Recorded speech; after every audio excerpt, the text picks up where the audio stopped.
مساء الخير يا جماعه. انا عايز اقول كلمتين لاخواتي. دلوقتي يا جماعه في سؤال بيجي لي كتير قوي، ايه الشغلانات اللي فيها فلوس وايه اكتر شغلانات فيها فلوس؟ او ايه اكتر مجال فيه فلوس؟ انا بس حابب اوضح نقطتين، ان مفيش مجال فيه فلوس ومجال ما فيهوش فلوس.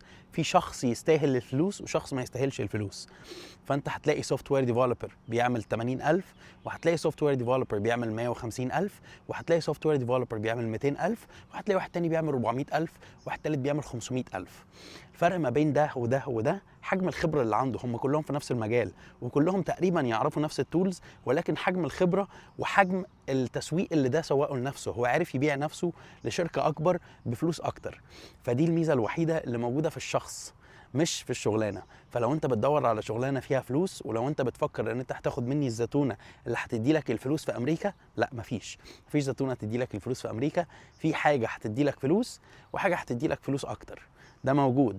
زي مثلا الطب والميكانيكا. الميكانيكا هتدي لك فلوس والطب هتدي لك فلوس، بس الطب هيدي لك فلوس اكتر. بس ميكانيكي شاطر ومميز في شغله هيعمل فلوس اكتر من الدكتور. ميكانيكي شاطر ومميز في شغله هيعمل فلوس اكتر مني.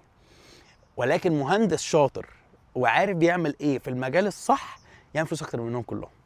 فده الحاجه اللي تحطها في دماغك. اوعى تفكر ان في شغلانه فيها فلوس شغلانه ما فيهاش فلوس.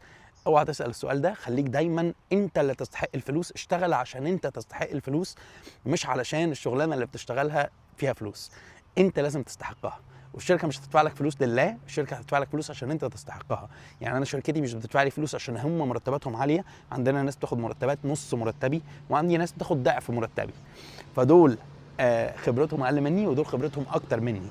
فانا الحمد لله في الميدل جراوند او في المنطقه الوسطى كده، وبحاول اتطور لقدام.